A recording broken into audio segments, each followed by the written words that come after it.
Est-ce que vous êtes prêts pour le futur? Le futur, le vrai, le futur. Enfin, depuis le temps que je fais des séries en hurlant le futur. Nous avons le futur qui est là et qui est buggé, braves gens, qui est buggé en long, en large et en travers, mais les gens ont mémoire courte. J'ai souvenir que The Witcher 3 était buggé pareil à sa sortie. Donc vraiment, c'est qu'une question de perspective. Voilà, réellement. Réellement, c'est une question de perspective. Est-ce que le jeu a été unlock? Le jeu n'est toujours pas unlock. C'est ce qu'on appelle la panique. On me dit c'est à 1h, il est dispo 1h. Bah je sais pas, mais c'est marqué nulle part. C'est marqué disponible le 10 décembre. Moi je suis un boomer si tu veux, j'attends. Fallait sucer des bites. Bah écoute, je pensais que sans épisode et un épisode de 10 heures de suçage de bites, c'était le prestige, mais en vrai, que pouille. Donc tant pis. Cependant, va falloir meubler, Bob. Bien sûr, on va meubler. C'est pour ça. T'as une idée, Bob, pour ton perso? Bah, j'avais le choix entre Sébastien Castellanos, mais du futur. J'avais bien évidemment un homme visible, vigoureux, fort. Je pouvais faire du self-insert à la con aussi, classique. Mais honnêtement, ma femme m'a regardé et fait, bah écoute, fais Vili. Et j'ai rigolé. Et j'étais là, Vili! Parfait, madame! Je suis prêt à être augmenté!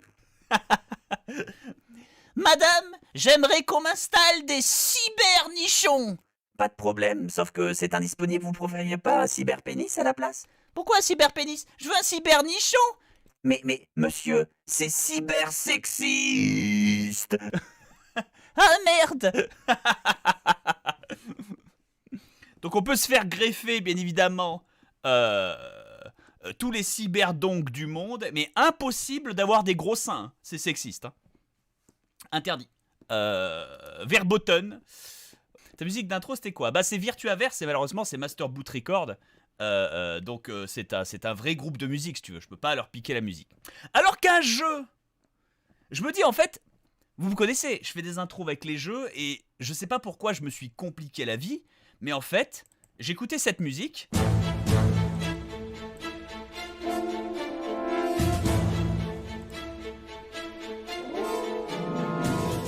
Qui est la musique de Headhunter sur Dreamcast. Et ça, c'est la musique quand tu prends la moto. Donc imaginez que t'as 500 chevaux sous les couilles, là.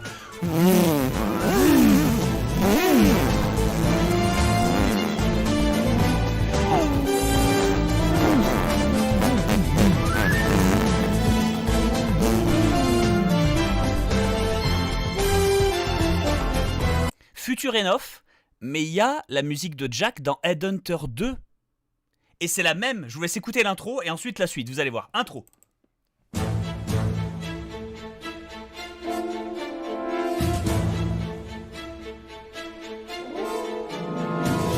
Et maintenant la deuxième. Et voilà, on y est. C'était facile, les mecs, on y est.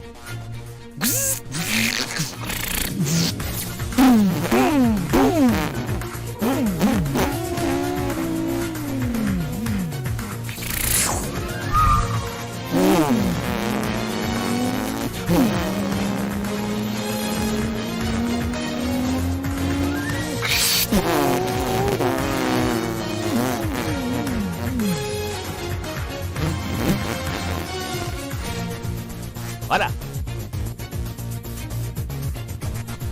Donc le bruitage, il est pareil, c'est juste que il est plus futuriste. Mais comment tu fais les bruitages? Mais avec ma bouche, calcul mental, je suis à... Regarde, c'est comme quand tu fais... Regarde, presse très fort les lèvres et souffle très fort. Regarde. Ah, tu vois, voilà. C'est le même... Sauf que je le fais avec le coin de ma bouche. Tu le fais que avec le coin gauche. Essaie de faire comme Popeye. Tu sais, Popeye, quand il a une pipe qui sort du coin de la bouche parce qu'il est Popeye, il le sait, voilà, il en a dans la gauche. Et tu pousses juste avec le côté gauche comme ça. Et... Voilà, c'est tout. C'est pas compliqué.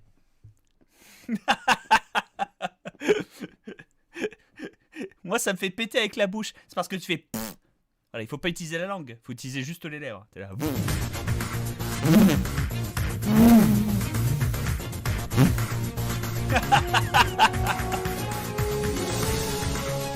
Et donc je me disais, comme vous le savez, je fais une intro et donc il faut qu'elle dure entre 10 et 30 secondes si tu veux. Et je me disais quel morceau de musique j'utilise.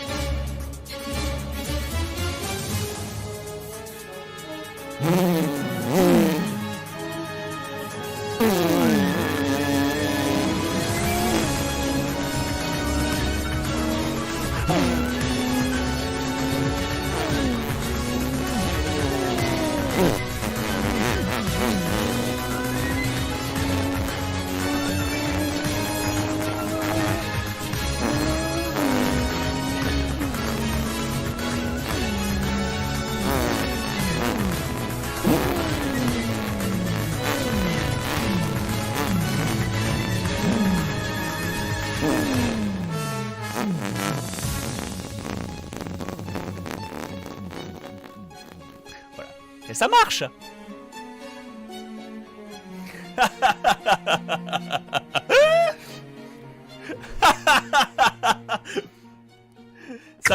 Ça passe ou pas? Et là, il y a un drop, tu vois, il y a un drop. Et sur ce drop, je peux mettre Cyberpunk. Et ensuite, tu fais un fade to black, tu vois.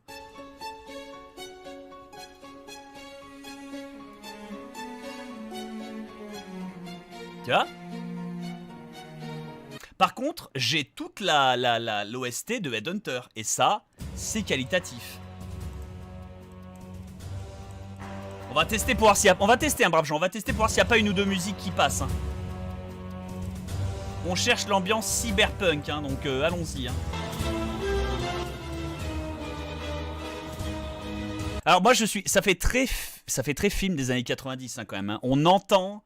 Schwarzenegger prendre le super flingue du futur à la Robocop, tu sais, le fameux pulsatron, à la Air Razer en fait. On entend Schwarzenegger ou Stallone prendre le lance-électron, voilà, le lance-photon par terre et tirer sur le grand méchant, si tu veux, qui est devenu un cyborg.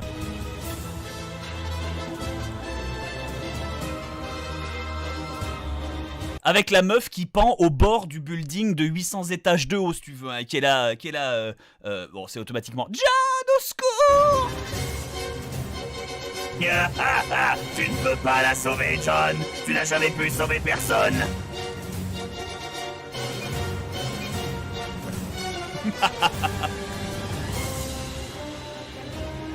Et là, il se rebalaise, là. Il remet un coup de poing.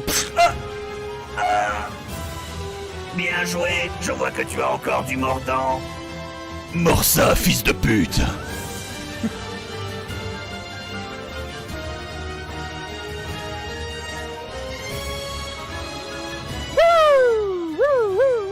Qu'est-ce qui se passe, Jenkins? C'est Slater. Il se bat en haut du building. Tu crois pouvoir m'échapper, John?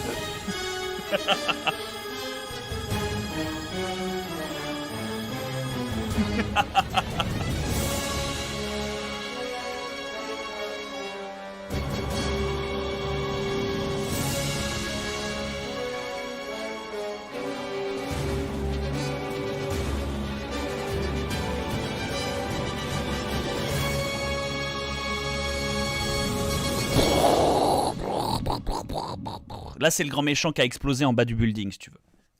Voilà. Donc on y est, hein, on y est. Hein. Moi, je suis désolé, il lui faut un lance-grenade, voilà, c'est ça. Moi, je suis désolé, c'est bon. Moi, c'est mon dada, ce genre de musique, hein, je tiens à le dire. Hein. C'est mon dada aussi, hein, c'est ça qui est bon, hein, j'adore.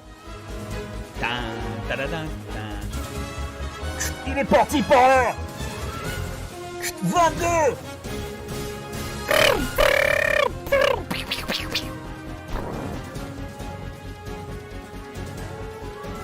Où est-il? Je ne le vois plus. Lancez les cyber-grenades à lacrymo-fumigène.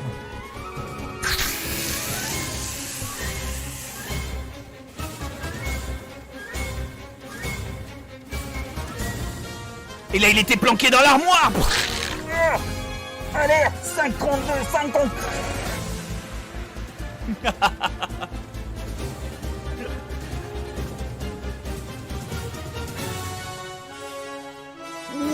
passe à travers la vitre. Il fait un backflip et il tue 4 gars.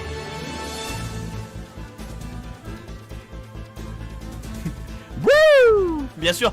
Alors, si je fais le bruit du brrr, ça c'est parce qu'on a changé de scène et on fait un gros plan sur le second flic qui est possiblement un homme noir assez drôle qui arrive sur la scène et qui est aussi l'ami du héros. Et il est là parce qu'il veut à la fois tout arranger et il est aussi sur l'affaire parce qu'il soupçonne que les mercenaires d'un groupe ultra balèze essaient de tuer son ami aussi. Il est sur un gros coup, si tu veux. Et pendant ce temps-là, dans le bâtiment, il se bat, si tu veux, contre les mercenaires.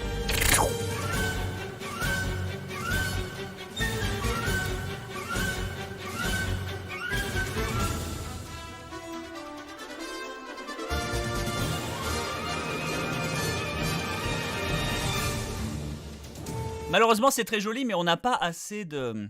Il n'y a pas assez de fluff sur cette intro, je trouve.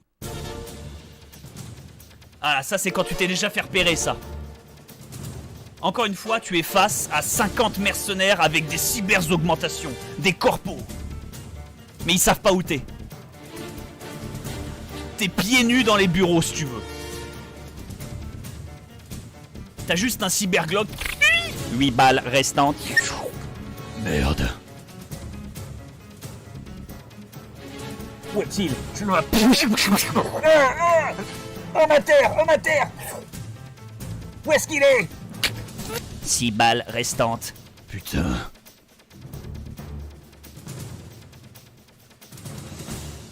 Voilà, tu vois, ça marche.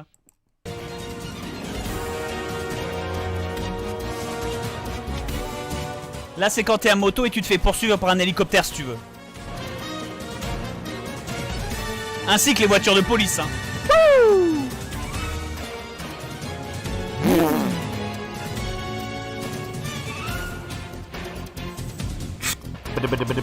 Ici Sniper dans Hélico Albatros 1. J'ai la cible en visuel.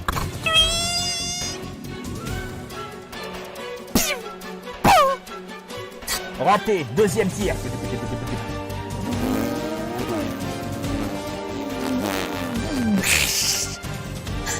Albatros 1, ici Albatros 1. La cible passe par les bas quartiers. Je répète, il passe par les bas quartiers.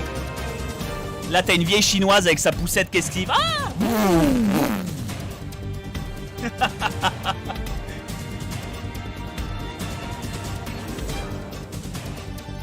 Et il se fait poursuivre par des drones à roues, bien sûr, hein.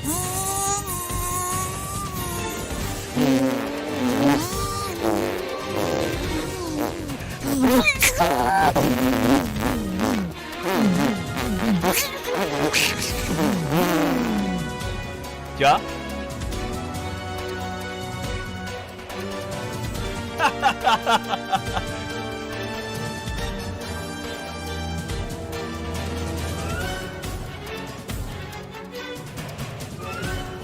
Je suis désolé, mais ça rend, hein. Je suis désolé. Ça rend juste trop bien. Ça rend tout bien, quoi. Tout ça parce qu'une femme avec beaucoup trop de cheveux, quand je dis beaucoup trop de cheveux, je parle de volume en mode années 70, tu vois, en mode April O'Neil, a réussi, journaliste d'investigation, a réussi à obtenir une clé USB, si tu veux, encryptée. Et évidemment, elle est à l'arrière de la moto, hein. Et de temps en temps, quand les drones attaquent, elle fait ah! Shots! Ah!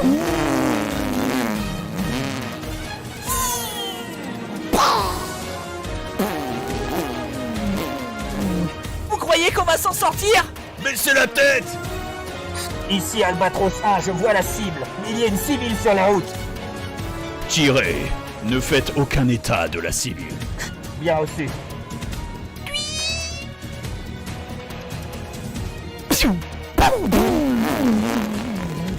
Il nous tire dessus, mais je pensais que j'étais votre otage.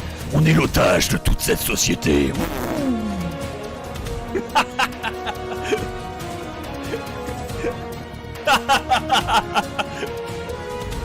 Et bien sûr, le méchant qui a dit tirer, ignorer la civile, on a fait un plan sur un mec qui regarde qui regarde la ville du haut de son building de 150 étages. Hein. C'est Albatros 1, j'ai la cible en visuel, mais il y a un civil. Tirez, ne faites pas état de la civile, mort ou vif. Bien, monsieur. C'est le mec qui n'hésite pas, hein.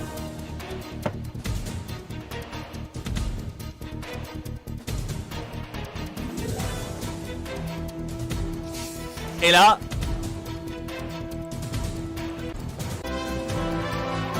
Ah c'est ça. Et là, il s'apprête. Il n'y a plus aucune issue, c'est un cul-de-sac. Pas pour moi. Antigravité activée. Mais il n'y a qu'un mur. Et là, il lève la roue. Il se colle au bâtiment et il roule à 90 degrés. Accroche-toi.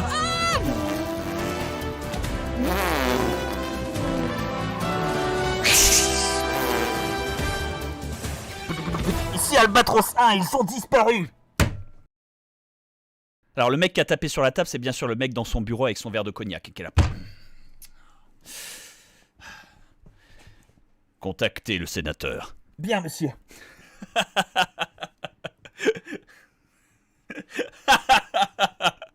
Je suis désolé. Moi, ces films-là...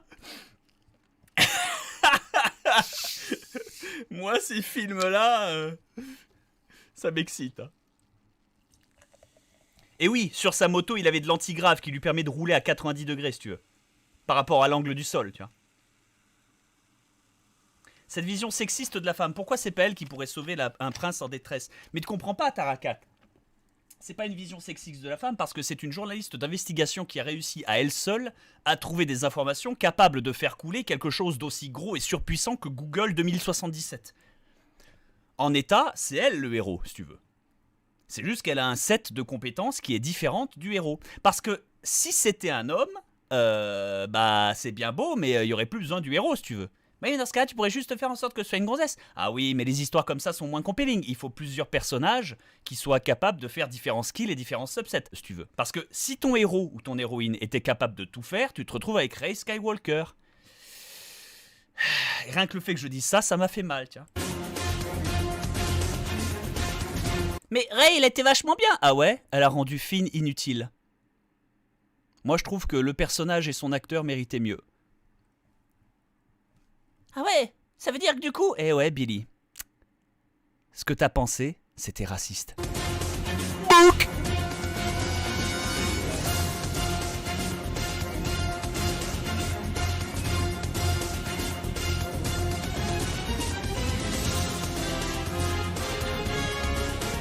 Il a volé un hélicoptère. Poursuivez-le. Bien, monsieur. Vous m'aviez dit que vous saviez piloter ce genre de machin. Mais je ne sais piloter des hélicoptères de reportage. Moi, je suis journaliste, pas militaire. Essayez de me maintenir droit, je ne peux pas viser l'hélice adverse. J'essaie. Oui.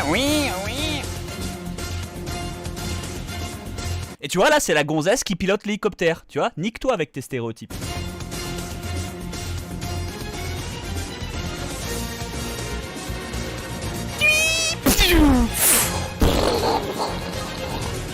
Raté, mais au moins je sais comment ça marche. Visez mieux.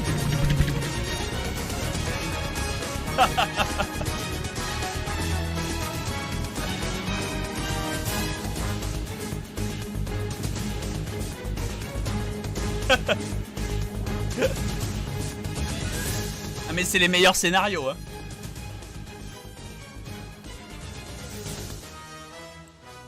Ah là, il comprend. On n'a plus de munitions, qu'est-ce qu'on va faire? T'en fais pas, j'ai une idée. Appuie sur le bouton vert. Le bouton vert? Oui, celui à droite. Sas de dégagement désenclenché. Auto libre, attention à la marche. Qu'est-ce que vous faites? L'ultime sacrifice. Je l'ai dans mon visuel, monsieur. Tirez. Prends ça, fumier! Ralenti. La moto est propulsée en dehors de l'hélicoptère sans pilote parce qu'il a juste tourné la poignée en fait. La moto a été jetée du cockpit de l'hélicoptère et elle est en ralenti en train d'être jetée dans l'hélicoptère adverse parce qu'il avait plus de munitions.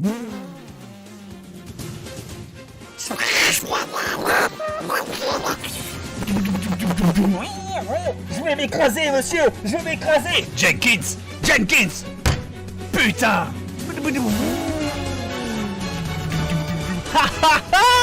l'a fait! On l'a fait! Allez, plus qu'à aller au QG de Cyberlife. On va les faire descendre, ces enfoirés. Eh bien, j'ai une mauvaise influence sur toi, gamine. Et voilà, et c'est une scène à la John McClane, si tu veux. C'est vous avez déglingué un hélicoptère avec une voiture. J'avais plus de balles. Et oui, la moto a été sacrifiée, mais tant pis si tu veux. Et à la fin du film, quand il sera libre et qu'il aura un petit pansement sur le visage pour montrer que tu vois, c'est post-hôpital, c'est un héros et que tout le monde l'aime, et que la gonzesse lui roulera une pelle, il partira mais avec une deuxième moto, qui est la version upgradée de la sienne. Pourquoi ? Pour vendre plus de jouets.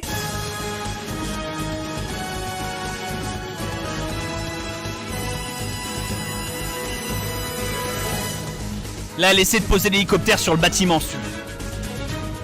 Oui, oui. Parce que bien évidemment, un des tirs précédents a tiré dans leur réservoir et ils ont plus de fuel, si tu veux. Et elle a essayé de se souvenir de ses leçons de pilotage de quand elle avait 16 ans et demi avec son père au ranch.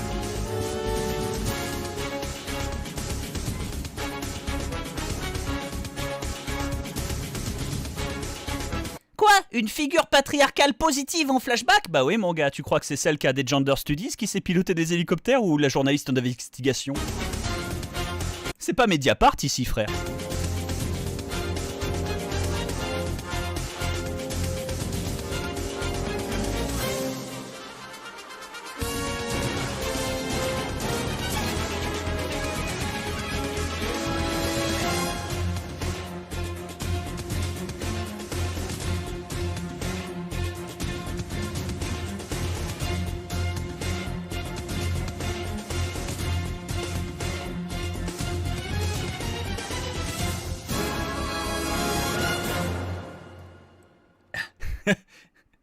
Et là, il est posé, tu vois, la gonzesse, elle respire. Je crois que j'ai rayé la peinture. Qu'on vienne plus jamais me dire qu'une femme sait pas piloter. Ou tu peux inverser la phrase. Hein. Le héros qui regarde l'héroïne, il fait. Je dirai plus jamais qu'une femme sait pas piloter. Je crois que j'ai rayé la peinture. Mais tu sais, ils sont épuisés émotionnellement, tu vois. Tu commences par la phrase « Plus jamais qu'on me dise qu'une femme sache pas piloter », histoire de faire un peu de féminisme, mais tu le subvertes derrière avec la gonzesse qui dit « Je crois que j'ai rayé la peinture ». Et ça les rend humains. Ça, c'est cool. Ça, c'est drôle pour tout le monde, tu vois. Parce que tout le monde peut comprendre qu'un créneau, c'est compliqué, et faire un créneau avec un hélicoptère qui perd de l'essence, complexe.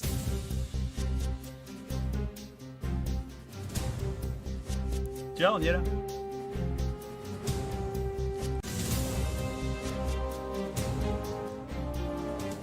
Ah ça c'est l'infiltration ça. J'ai besoin d'encore quelques minutes pour trouver les bons dossiers, ils se téléchargent. Ouais ben grouille-toi. Aide-moi, est-ce que tu peux brancher le serveur RX avec la clé BC? Le quoi? Ah, le fil bleu dans le bouton rouge. C'est rouge ça? Mais oui, c'est rouge. Ah, je dirais que c'est plutôt carmin. Ah! Puis là, elle lui arrache le fil des mains, elle le branche elle-même.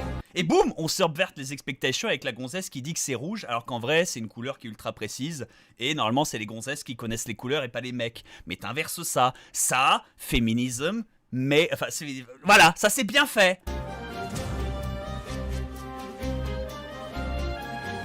Parce que t'as introduit plutôt dans l'aventure que le héros est un peintre aussi. Parce que c'est peut-être un rescapé de la guerre, mais il peint pour battre le PTSD. Donc il connaît toutes les différences entre les couleurs. Mais elle s'en bat les couilles. Pour elle, rouge, c'est rouge. Tu casses un stéréotype. Bah ouais.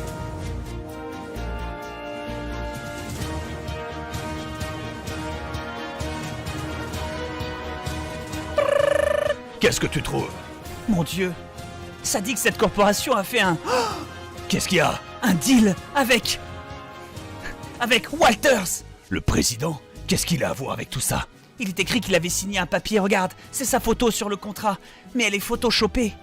Comment ça, photoshopé? C'est Walters qui l'a fait, c'est toi qui l'as dit. Non, ce n'est pas Walters qui est photoshopé, c'est le président de la Corée du Nord. Quoi? Mais je croyais qu'il avait déclaré la paix. Mais c'est le chef de Cyberlife, regarde. Le fils de pute. Il a fait ça pour avoir le contrat avec les armes. C'est pour ça que mon père est mort.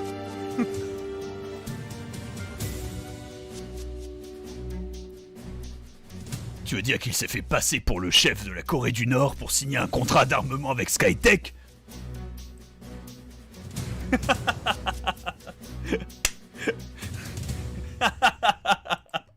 Skytech. Mais tu vois, c'est tellement des poncifs absurdes. En long, en large. Et c'était quoi le taf du père? Il était éleveur d'hélicoptères dans un ranch. Et en fait, un jour, les mecs de Skytech sont venus pour lui dire d'utiliser des cyber-OGM dans ses hélicoptères d'élevage afin qu'ils naissent directement implantés avec des armements futuristiques. Et il refusait parce qu'il avait fait la guerre et il voulait faire que des hélicoptères de défense ou des hélicoptères de police ou des hélicoptères d'ambulance en fait. C'est pour ça. Et il est mort quand elle était toute petite, mais quand elle avait encore 11 ans et demi, elle pilotait des hélicoptères, si tu veux. Mais depuis son traumatisme à cause de la mort du père, dans le ranch des hélicoptères, elle n'en a plus jamais remis les mains sur un, mais sauf pour la scène finale où elle en a piloté un de combat, si tu veux. Tiens. Et bien évidemment qu'il était dans un ranch d'hélicoptères. Il faisait de l'élevage, les enfants. On est dans le futur.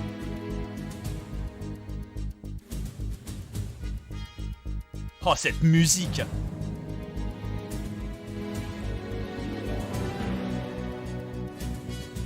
Cette musique, c'est pour une scène d'infiltration où elle rentre dans le budique de Cybertech ou de Skytech et le héros lui dit essaye de distraire le garde avec à l'entrée. Je vais tenter de le distraire peut-être avec mes charmes féminins. Elle y va. Le garde se comporte en gros dégueulasse. Elle sauve, alors que lui, le héros était censé assommer le garde pendant qu'elle le distrait, si tu veux. Je vais distraire le garde, assommez-le pendant ce temps-là. Mais comment vous allez faire? T'es folle? Laissez-moi faire, vous allez voir. Eh, mon mignon. Salut, poulette. Alors comme ça, hein, on vient chercher directement à la source. Et là, avant même que le héros ait le temps de bouger, l'autre le regarde et fait oh, mais quel enfoiré! Et là, elle le gifle, elle lui latte les couilles et le mec tombe dans l'inconscience. Et avant que le héros ait eu le temps d'intervenir. Du coup... on s'attend à un setup où elle utilise ses charmes féminins pour séduire le garde pendant que le héros le sèche. Mais en vrai, elle le sèche toute seule parce qu'elle s'offusque de l'autre tellement c'est un dégueulasse et que ça marche trop bien en fait. Et il y a un setup.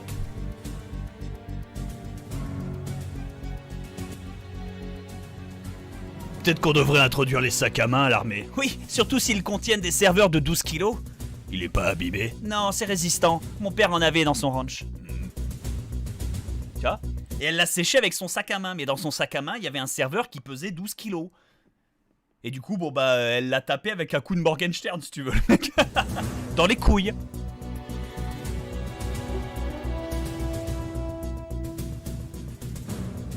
Et du coup, on est dans un stéréotype de la femme féminine, mais on a un renversement d'expectation au moment où elle le déglingue elle-même et où elle n'avait pas besoin du gars, en fait. Mais elle le savait pas. Elle n'avait pas fait gaffe, c'est juste qu'elle s'est offusquée. Elle s'est offusquée, elle s'est énervée, elle a tapé le gars, ça l'a séché parce qu'elle avait un serveur de 12 kilos dans le sac à main. C'est marrant, tu vois, faut...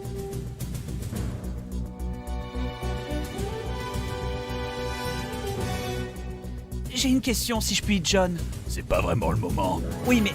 Enfin, alors, j'ai une question, si je puis, c'est pas vraiment le moment. Et l'autre, elle pose sa question quand même, hein.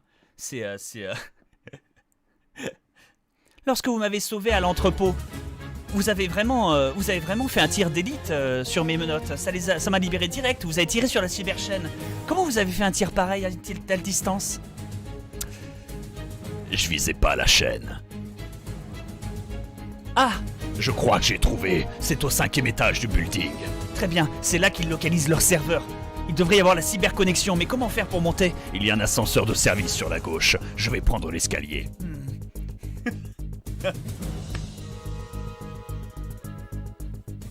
Tu vois?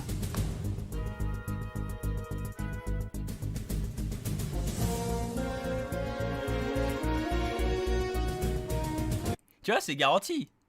La blague en suspens. Mais oui! Tu développes pas là-dessus. Je visais pas la chaîne.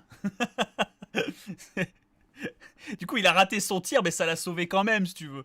Et l'autre, elle était admirative, et puis elle redescend en mode ah merde, c'est moins cool que ce que je pensais. Mais l'autre, il enchaîne direct en faisant j'ai trouvé l'endroit, tu vois.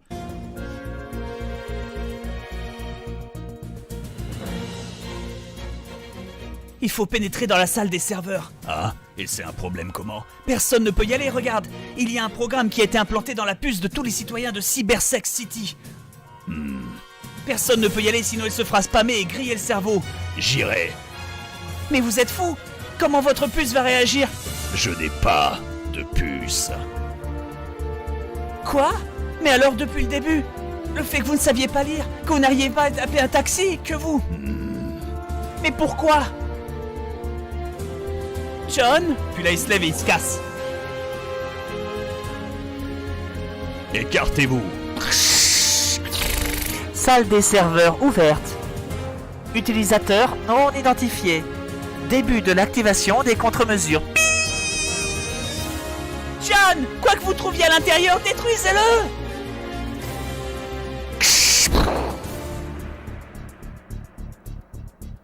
La raison pour laquelle il n'a pas de cyberpuce, c'est parce que sa femme Est morte dans une explosion de cyberpuce.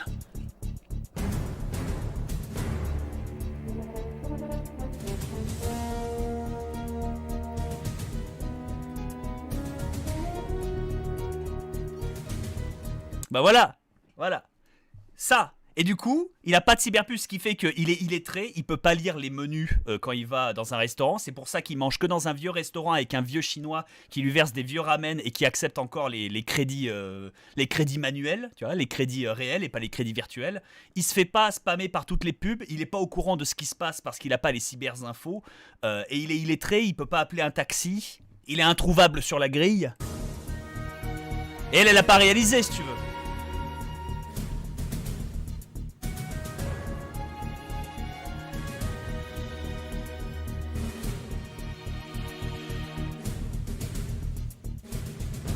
Voilà. Mais il a une super moto quand même. Mais sa moto, c'est une moto qui est interdite à la circulation. C'est une cybermoto de l'époque où tu n'étais pas obligé d'être en autorisation Comlink avec ta moto. C'est une moto qui utilise de l'essence. Ah, c'est une moto thermique. Hein. Ça peut rajouter une scène par la suite, hein, quand l'autre il est à hélicoptère, utiliser les rayons utiliser les rayons EMP, ça touche la moto, et la moto se désactive pas si tu veux. Parce que c'est une moto à essence. C'est... Voilà.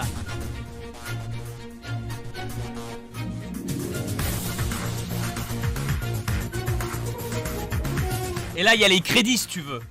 Avec Winona Ryder, frère.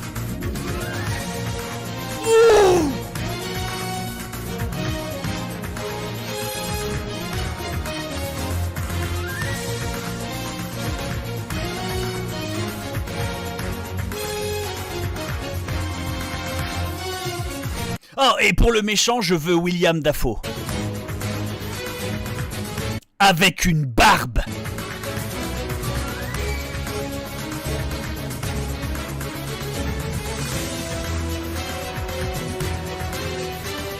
Et il lui faut un nom de méchant cool, vous savez, le genre de truc qui fait comme le président de Shinra, tu vois, pour qu'il ait une bonne pub. Il faut que dans la rue, il y ait des pubs pour lui qui parlent de, bien sûr, comment ça s'appelle, Skytech, constamment, qui améliore la vie de tout le monde et fait des bénéfices incroyables. Inscrivez-vous à Skytech pour bénéficier de la dernière thérapie génique, qui est une thérapie génétique, si tu veux. Bien sûr, il s'appelle Alexei, mais ou Joseph, ouais, c'est pas mal. Mais ouais, Joseph, c'est pas mal parce qu'en vrai, on l'appelle dans l'entreprise le patriarche. Et il utilise une grosse visualisation biblique, si tu veux. Genre, il a des grandes statues grecques dans son bureau. Il a des petites colonnes. Il a une arche. L'arche est bien évidemment le nom du cyberprogramme qui s'auto-update dans tous les gens de la cyberville pucée et qui leur permettra d'ailleurs d'entrer dans un endroit et d'aller sur une autre planète où il serait le seul et unique maître de sa colonie et bien sûr où il aurait le pouvoir total. Il deviendrait le nouveau Messie. Parce qu'il sauve les gens, tu vois.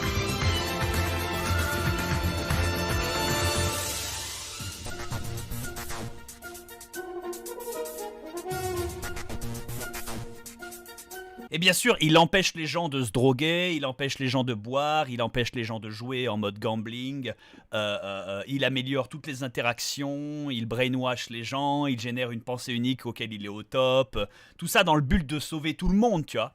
Voilà, c'est parfait. C'est ça, tu vois, on est dans l'idée. Donc quelque part, il les sauve vraiment, mais est-ce que ça vaut est-ce que ça vaut de sacrifier son libre arbitre? Et bien évidemment, il a toujours... Attendez, je finis mon délire. Il a toujours des horloges dans son truc. Et il te dit à quel point il aime les horloges, car chaque engrenage connaît sa place, et a sa place dans la magnifique horloge qu'est la société.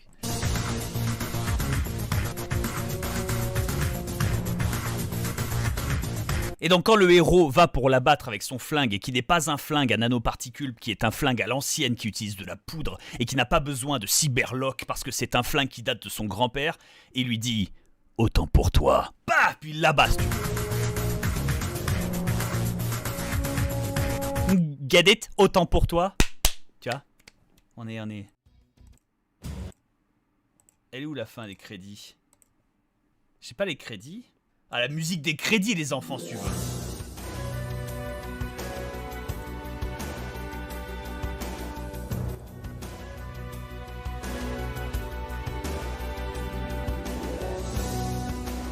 Donc là, la meuf, elle a repris le ranch de son père. Et après avoir voyagé pendant 6 mois, si tu veux, le héros, il rentre avec un baluchon sur le dos. Si tu veux. Il est prêt à refaire sa vie.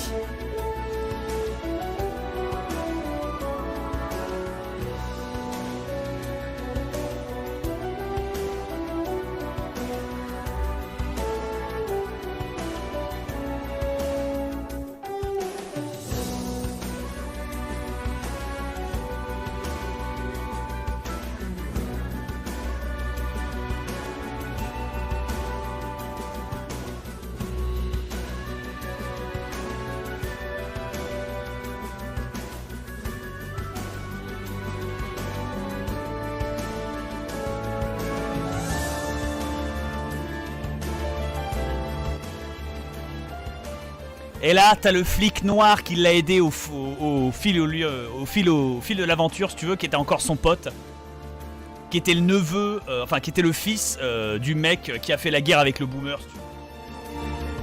Et là, il vient avec sa femme et ses 3 filles, toutes des petites jumelles,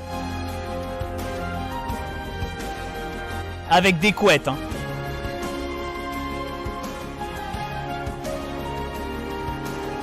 Et ils font un barbecue.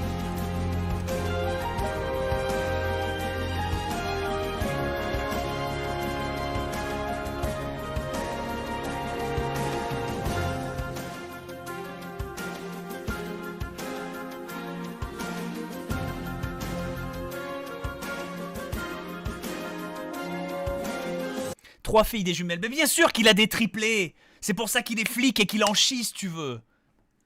Voilà. Parce que certes, c'est le personnage noir flic qui est là pour l'humour, mais c'est un bon père de famille. Et au final, c'est surtout un bon flic. Avec 3 petites filles qui l'aiment, merde. Bien sûr, il a le bras dans le plâtre, hein, parce qu'il s'est fait péter le bras dans l'aventure. C'est le moment où on a cru qu'il était mort.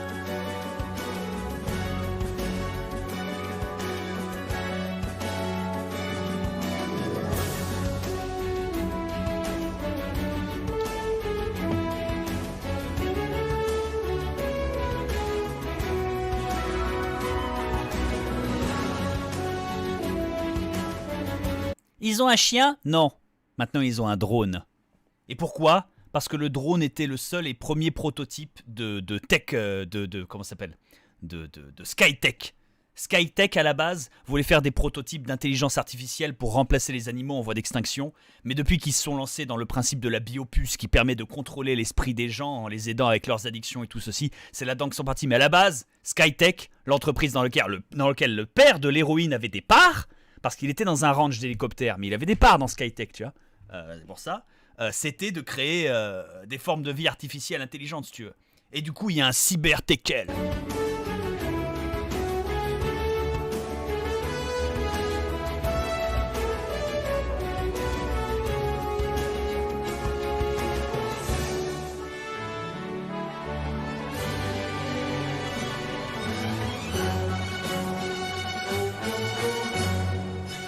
Et là, t'es dans le cinéma, t'es en train de parler avec tes potes en disant que ce film était incroyable. Tu finis le popcorn et tu te dis, t'attends le truc après les crédits, tu vois, la scène de end credits.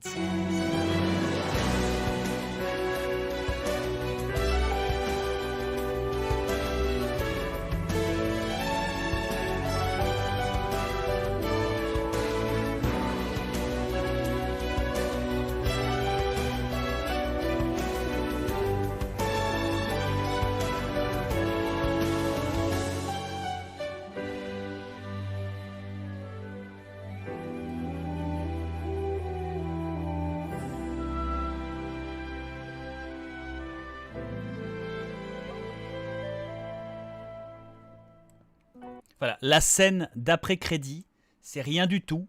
C'est juste un fondu au noir. Et là, on a un fondu à nouveau sur le chalet, parce qu'ils sont en chalet du ranch, bien évidemment, ils sont dans le ranch d'élevage.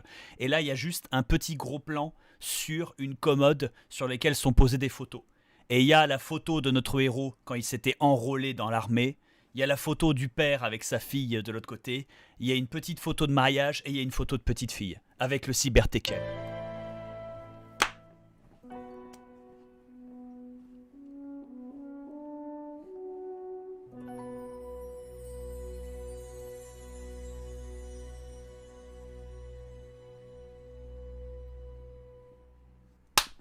Et voilà. Ça va vite, hein. Ça va vite.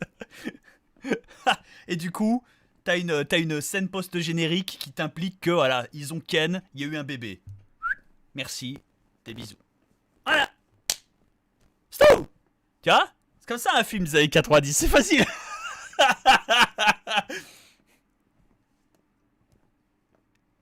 Et t'as une scène qui dit qu'il y aura une suite. La scène qui dit qu'il y aura une suite, tu fais en sorte qu'il y ait une voix robotique qui dise, qui fasse un gros plan sur un serveur dans la salle des serveurs brûlés comment ça s'appelle, de Skytech, et t'as une petite lumière bleue qui s'allume et t'as Ézéchiel 14:9. Et le saint se relèvera, et les justes le suivront, car sa voix est éternelle. Voilà, c'est tout. Ce qui veut dire que le grand méchant a eu le temps de sauvegarder sa personnalité dans une puce, si tu veux. Et du coup, voilà. Comme il a sauvegardé sa personnalité dans une puce, ça laisse une suite potentielle, tiens.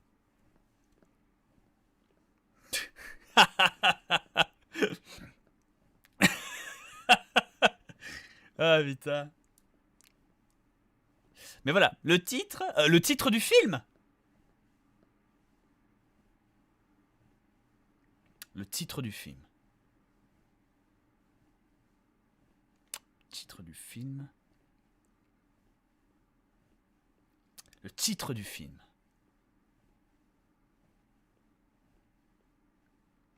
The Chrome Ark, c'est pas mal. Hein. Broken Ark. Voilà. L'arche brisée.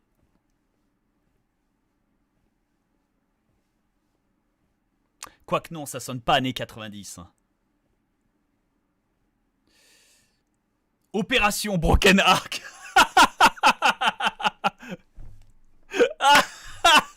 Arc Control. Mais oui. Alors Arc Control, j'aime beaucoup.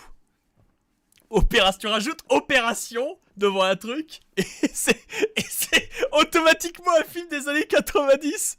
Opération Seigneur des Anneaux. Opération Les Deux Tours. Opération Le Retour du Roi. Opération Terminator. Opération. Tu peux dire n'importe quoi. C'est fantastique. Opération, c'est magique en fait. Hein. Opération Cyberpunk.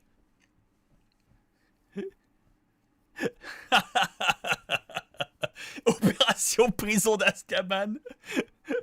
Opération Babe le cochon. Ça marche. Je suis désolé, ça marche. Hein. Ça marche, ça marche. Oh, Lost Data. Alors Lost Data, je trouve ça fantastique. Hein. Lost Data, c'est présent.